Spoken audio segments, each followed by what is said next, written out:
Lucas, capítulo de número 24, a partir do versículo de número 28, em nome de Jesus. Essa feita também, está comentando alguns irmãos ao extremo sul da Bahia, precisamente de Freitas, como minha mãe também, ali na região de Medeiros Neto, precisamente em Itupeva. Que Deus possa abençoar as vossas vidas de maneira toda especial, em nome de Jesus. Quem encontrou o Evangelho de Jesus, segundo escreveu São Lucas, capítulo de número 24, a partir do versículo 28, diga amém. Amém. Nos diz assim a palavra do Senhor: quando se aproximava da aldeia para onde ia, ele fez menção de passar diante, mas eles convenceram a ficar, dizendo: fica conosco, porque já é tarde e o dia está ao fim, ou está chegando. Tome o seu assento nesta noite, adorando e exaltando o nome santo do Senhor Jesus Cristo de Nazaré.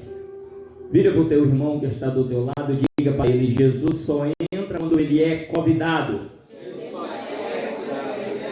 Não, está fraco demais para tratar de um convidado especial. Você não está convidado. Se você convidar com esse ânimo que você fez, Jesus não vai nem entrar, porque onde ele está, a alegria é permanente. Vira para ele com a alegria de quem vai morar no céu e diz assim: Jesus só entra quando ele é convidado. E quando ele entra para fazer do jeito dele. Aleluia, glória a Deus. Eu sinto a presença de Deus aqui nesta noite. Você não veio aqui, querido, por acaso, só porque alguém convidou, ou só porque você sentiu desejo e vontade de vir aqui, ou tão somente porque hoje é domingo e você tem por costume de vir, ou por religiosidade de vir todos os domingos. Não. Você veio aqui porque Deus te trouxe aqui nesta noite, porque Ele precisa te relembrar de algumas promessas que Ele já te fez há muito tempo atrás, e quem sabe no teu pensamento já caiu, já se esqueceu, já se foi. Você está pensando que Deus não lembra mais, que Deus se esqueceu. Não, mas Deus te trouxe aqui nesta noite para clarear e refrescar a tua mente, que Ele não é homem para que minta, nem filho do homem para que se arrependa, mas Ele é fiel e vela para cumprir com tudo aquilo que Ele tem prometido, que Ele tem falado. O texto que nós acabamos de fazer uso de fazer a palavra do Senhor nesta noite é um texto bem conhecido, todos que gostam de examinar, todos que gostam de estudar. A dizer, para quem não é conhecido, para quem não gosta de também, a dizer, também acaba-se, porque a palavra de próprio ela já se prega. Se alguém falar de Jesus, já a palavra já está pregando. A palavra está sendo anunciada. Pode falar a pessoa de Jesus, anunciar o nome de Jesus, e não acontecer algo extraordinário. A Bíblia nos narra passagem, só de falar, ou só fazer uma pergunta e dizer: que barulho é esse que está passando pela rua? Alguém só falava: é Jesus de Nazaré. Aleluia. E em alguém de Nazaré, contagiante, começou de dentro para fora e não de fora para dentro. A disse após Jesus ressuscitar, depois do dia, como ele havia falado, no inferno há uma reunião, fechando, comemorando. Havia pensado nos pensamentos e havia concluído com sucesso aquilo que eles haviam projetado e planejado. Dia vem chegando alguém que é diferente de falar, que é diferente de dar, vem chegando alguém, e tem pessoas aqui que já começou a entender, vem chegando alguém que não pede licença para entrar nas partes mais baixas. Pastor Eliel, o Senhor acabou de entrar em contradição no que diz no início, quando diz que Jesus só entra sendo convidado. Realmente ele só entra quando é convidado, mas para entrar na tua vida, mas para ele entrar onde ele é o dono de tudo, onde ele manda e desmanda, ele não pede licença. A Bíblia diz que ele desceu às partes mais baixas. Lá tomou a chave do inferno. E quem sabe quando Lúcifer estava festejando, comemorando a morte de Jesus, ele esqueceu que Jesus falou que seria por poucas horas que a terra abriria a boca.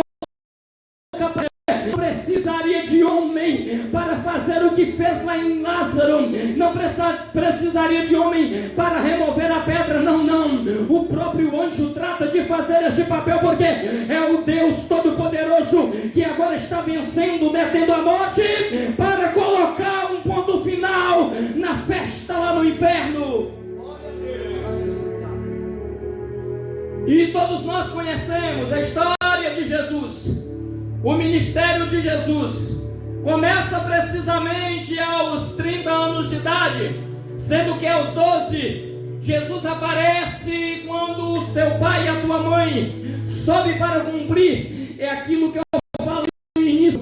Talvez você veio aqui pela tradição, por costume religioso que todos nós fazemos em cultuar só no domingo, mas todos nós temos uma maneira de cultuar equivocada. Parece que o culto de domingo é um culto diferenciado. Parece que o Deus que vai receber o culto de domingo não é o mesmo Deus que vai receber o culto de terça, o culto de quinta, o culto familiar, o culto de segunda, a oração das 6, a oração das 5, a oração das 22, e cria em nós essa mentalidade que o culto de domingo eu preciso convidar, que o culto de domingo eu preciso colocar a melhor roupa. E Jesus está dizendo: ei, eu sou Deus do domingo, eu sou Deus da segunda, eu sou Deus da terça, eu sou Deus da quarta, eu sou Deus da quinta. Antes que houvesse dia, eu sou. Deus é Deus em todos os aspectos. Ele não deixa de ser Deus porque o meu pensamento é limitado. O culto tem que ser direcionado e voltado exclusivamente a Deus, porque é Ele que reina sobre todas as coisas e Ele precisa ser adorado. Mas talvez alguém tenha este pensamento, porque foi no primeiro dia da semana que Jesus trata de romper a pedra, romper o túmulo e fazer um encontro marcante com alguns dos discípulos. Talvez tenha em nós esse pensamento que o culto de domingo é um culto diferenciado, porque é um culto de domingo e nós estamos com um tempo mais elevado. Mas o culto, quando trata de ser para Deus, querido, pode ser em casa, pode ser no trabalho, pode ser na escola, pode ser dentro do comboio, pode ser dentro do avião. Aleluia! Uma certa mulher começa a indagar Jesus e dizer: Senhor, os nossos pais dizemos que é neste monte, e vocês dizem que é em Jerusalém o lugar certo. Isso causa confusão em mim, na minha cabeça. Mas onde é o lugar certo que nós devemos adorar? E Jesus olha para ela e fala assim: ei, nem nesse monte e nem em Jerusalém, aleluia, mas vem o tempo e a hora em que os verdadeiros adoradores me adorarão em espírito e em verdade, porque o Pai procuram aqueles que assim o adorem. Jesus não está procurando um lugar específico para ele habitar e fazer a vontade dele. Ele disse que onde estivesse 2 ou 3 reunidos no nome dele, que ali ele estava presente, que ali ele faria presente.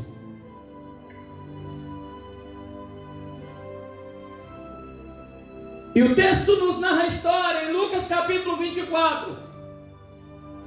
Após Jesus relatar o que acontecia, o que iria acontecer, embora alguns dos seus discípulos não acreditaram e duvidaram, resolve desistir, desanimar, se frustrar, retroceder, parar. Aleluia!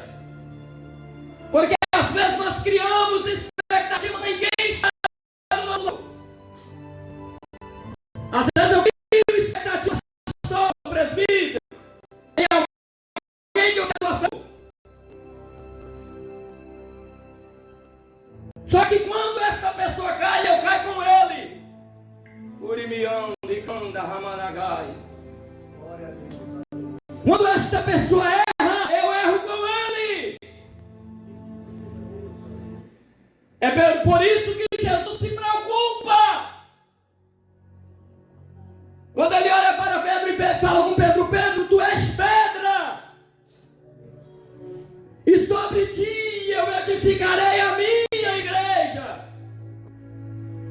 As portas do inferno não prevalecerá contra ela. Mas para as portas do inferno não prevalecer contra a igreja, a visão da igreja tem que estar firmada na rocha que é Cristo. É por isso que alguns começam bem,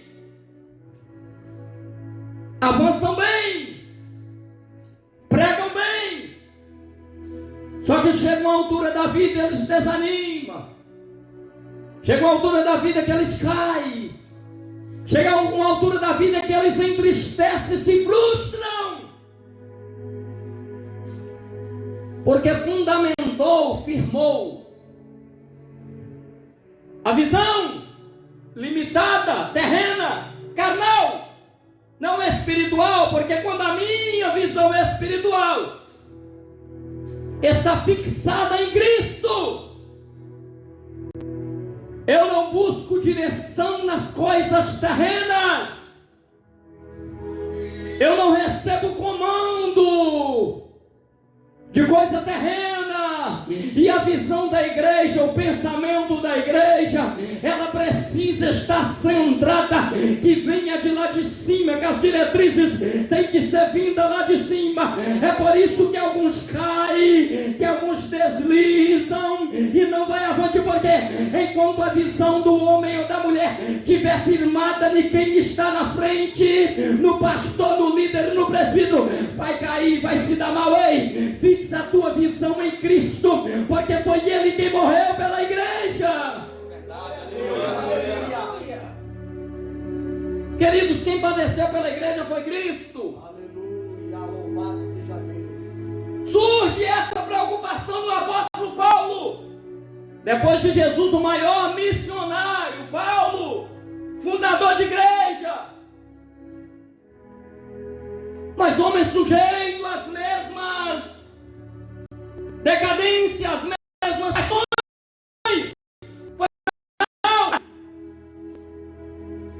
E surge neste de uma divisão.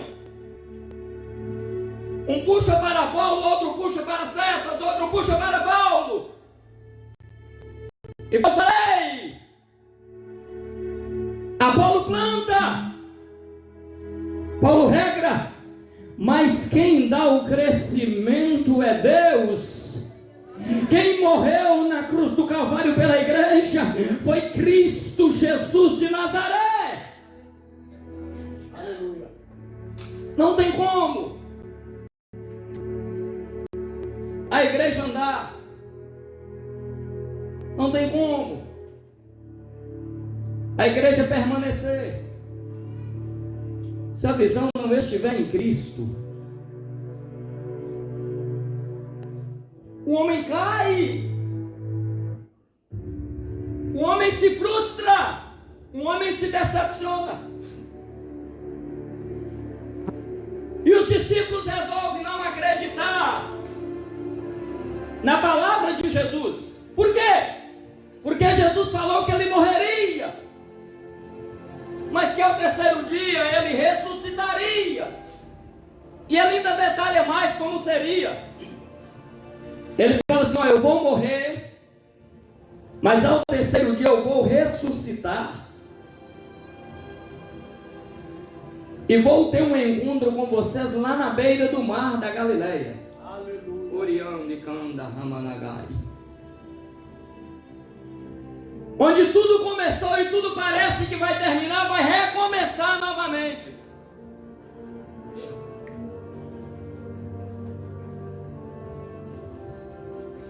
Só que eles não acreditam.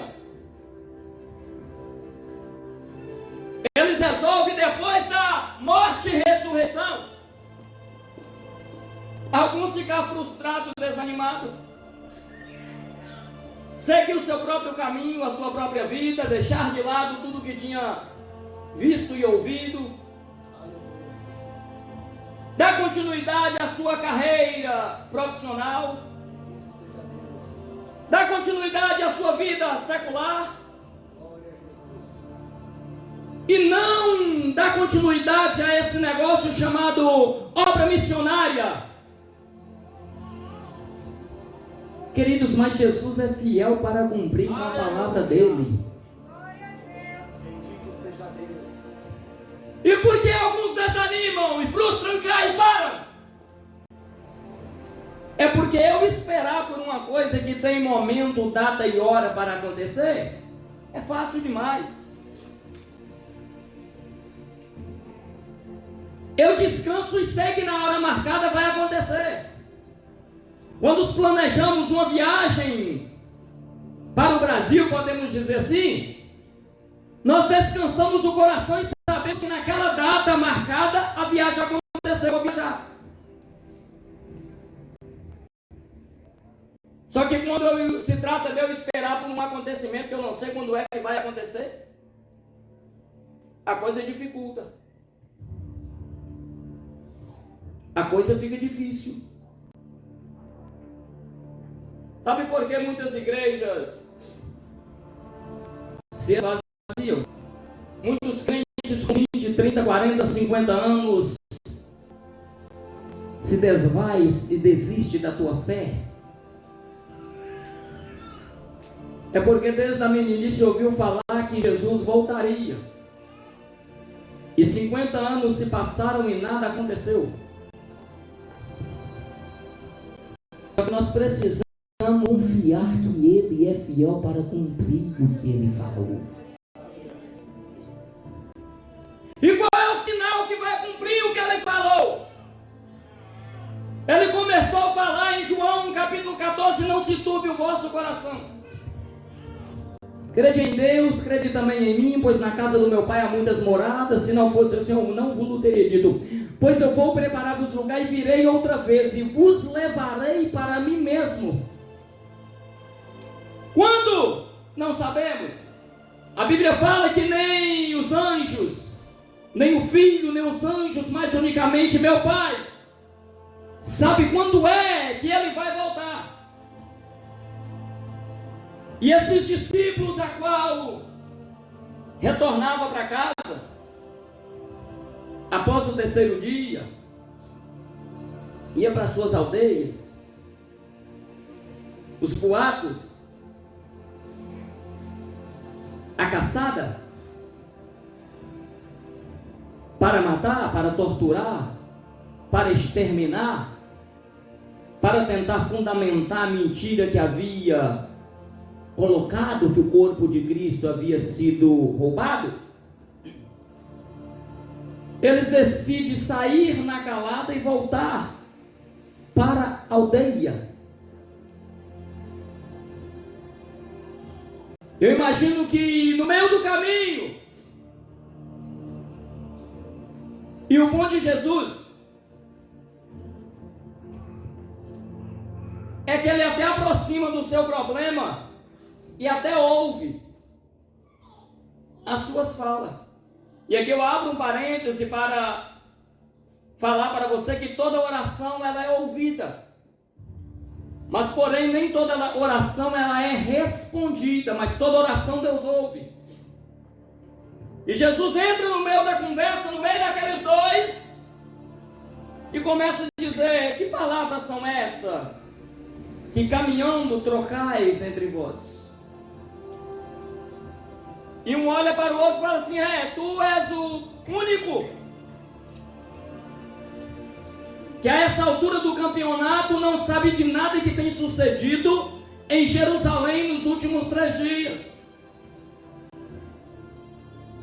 Ele fala assim a respeito de Jesus: ele morreu, e ele fez uma promessa que ao 3º dia ele ressuscitaria.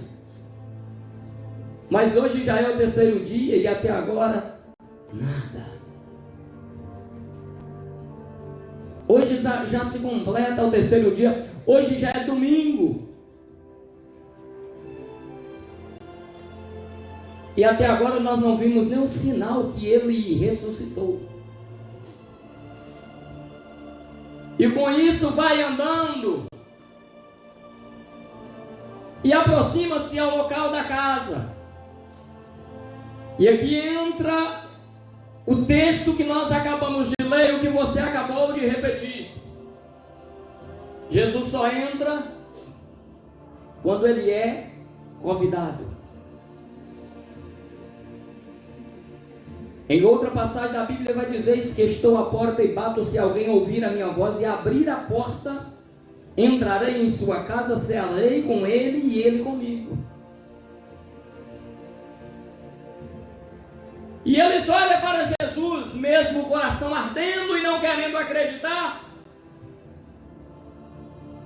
Quem sabe eles olham e falam assim: tu és o peregrino que está por aqui, não sabe de nada, entra para ficar conosco, passa a noite conosco,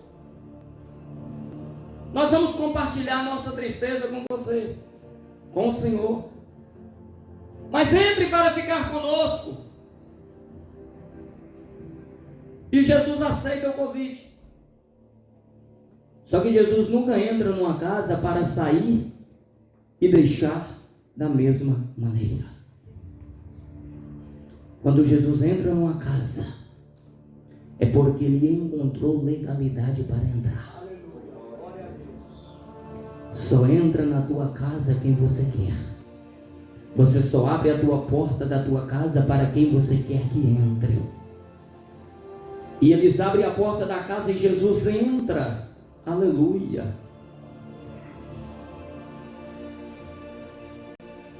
E aqui traz uma simbologia de Jesus sentado na mesa. Qual, pastor?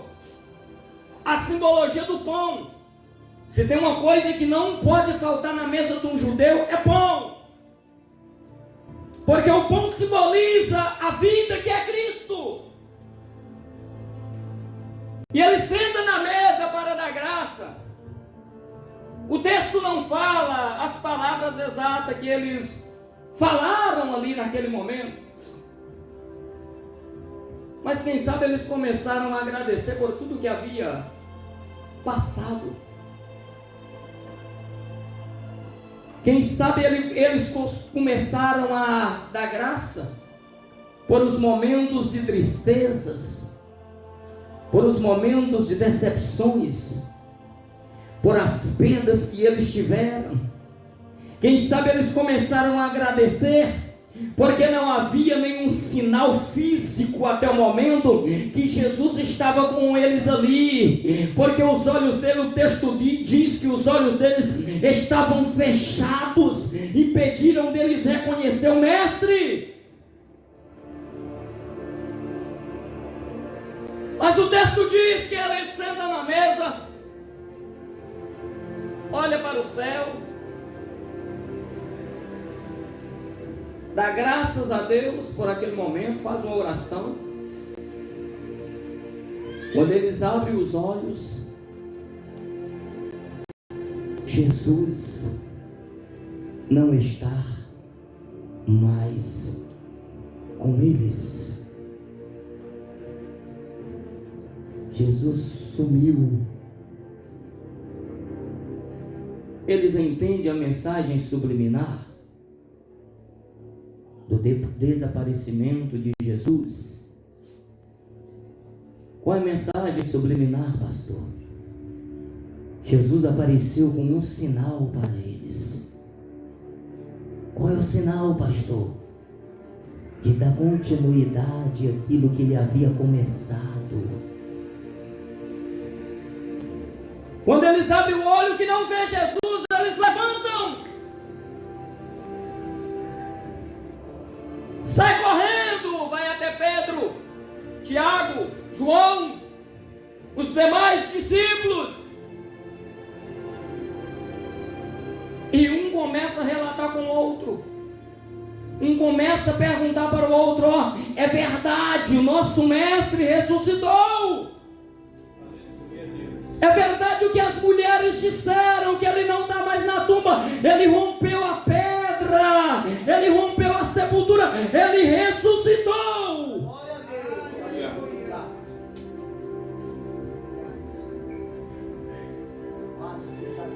Só que tem alguém que mesmo vendo o sinal,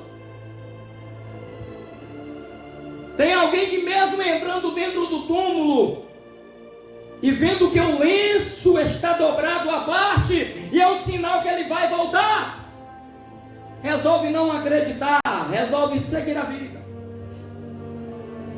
Mas Jesus manda um recado específico e diz por intermédio das mulheres: ei, vai, diz aos discípulos que eu ressuscitei. Aleluia. Mas fala em especial para Pedro que eu vou encontrar com ele na beira do mar da Galileia. Diz para Pedro que tem hora marcada. Tudo que acontece tem um propósito da parte de Deus. Por mais que nós não entendemos o momento, por mais que nós não entendemos o contexto das coisas acontecerem desta maneira, mas tudo tem um trabalhar de Deus. Ele sai de casa naquela manhã como se fosse um dia como qualquer outro. Louvado seja Deus. Aleluia. Só que eu nunca vi ninguém que encontra com Jesus ter um dia normal. Glória a Deus. Aleluia. Quem encontra com Jesus tem um dia anormal. A Bíblia narra a história de um homem por nome Zaqueu, que ele teve um encontro com Jesus. E o que aconteceu na vida de Zaqueu foi extraordinário e anormal à lógica humana. A Bíblia nos narra a história de uma mulher que estava com 12 anos padecendo com fluxo, com câncer, com hemorragia, que ela encontra com Jesus com os minutos, e que o que aconteceu na vida dela foi coisa anormal à lógica humana. A Bíblia nos narra a história de uma mãe que estava levando o filho para ser sepultado, e quando ela encontra com Jesus, o que acontece naquele momento, na lógica humana, não dava para acontecer. Mas todo mundo que encontra com Jesus, ele começa a pensar diferente. Ele começa a agir diferente. Começa a agir diferente. A maneira dele viver começa a ser diferente. Já não é mais o mesmo. Já não fala mais as mesmas coisas. O caminho que ele começa a trilhar não é mais o mesmo. Por quê? Porque ele encontrou com Jesus. Desta mesma maneira foi os discípulos. E Jesus marca o encontro na beira do mar para encontrar com todos os discípulos, e aqueles dois também estavam ali.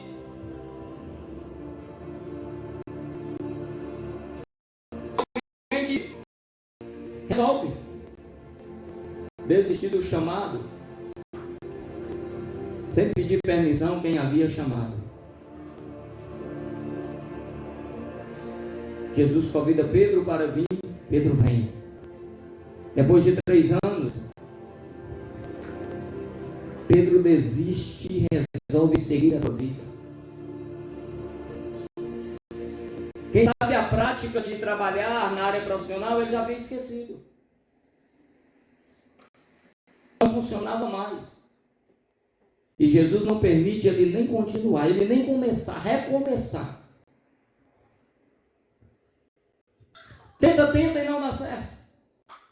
E Jesus aparece pela manhã, na beira do mar, na beira da praia, para trazer um ânimo ministerial na vida de Pedro,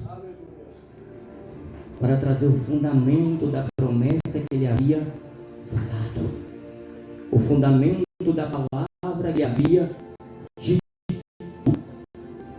Deus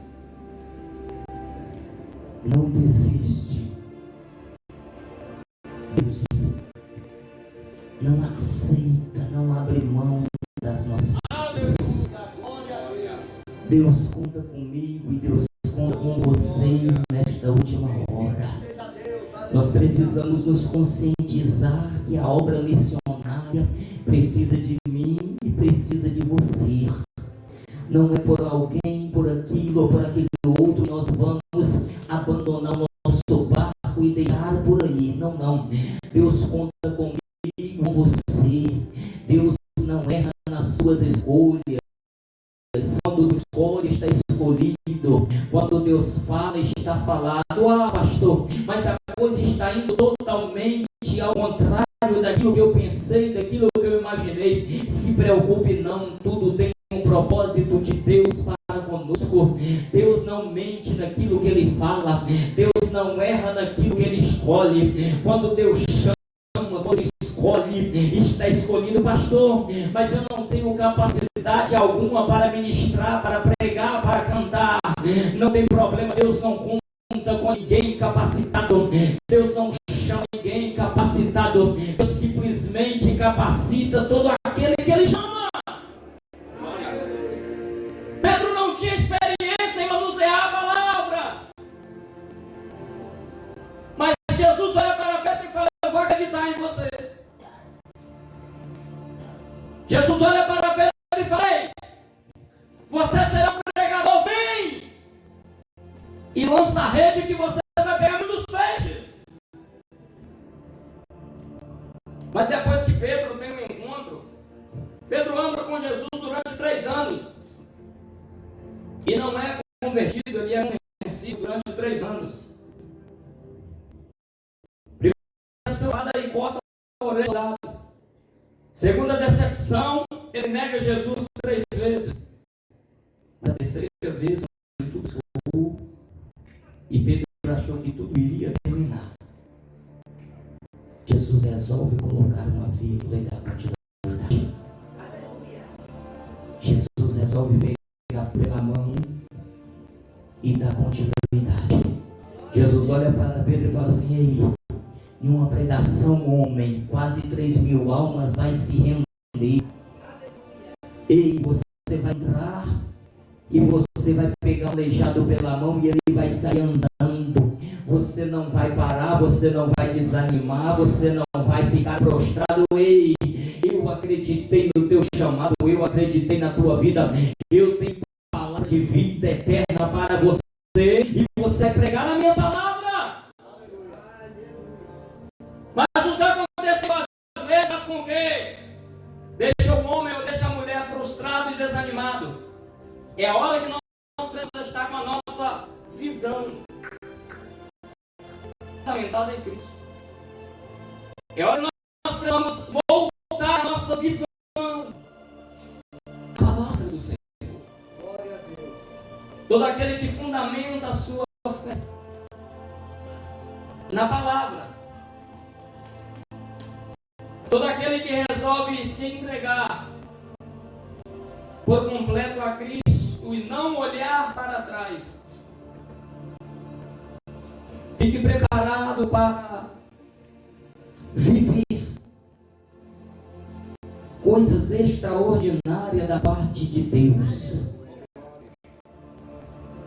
A Bíblia diz que todo aquele que põe a mão no arado e olha para trás, ele não é digno.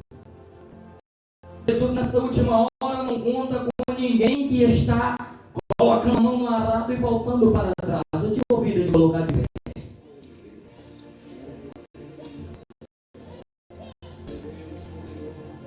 Talvez você adentrou aqui nesta noite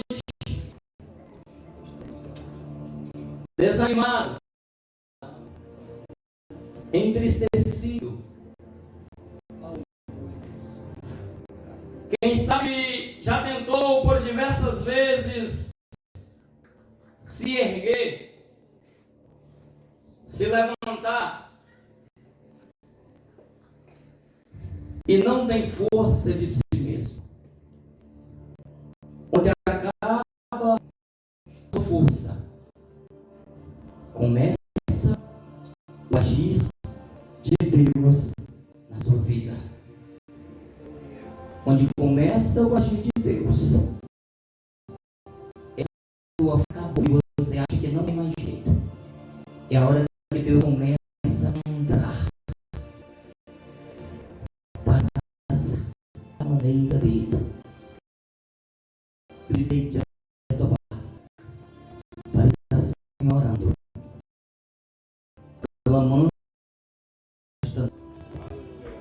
Glória a Deus. Que palavra maravilhosa.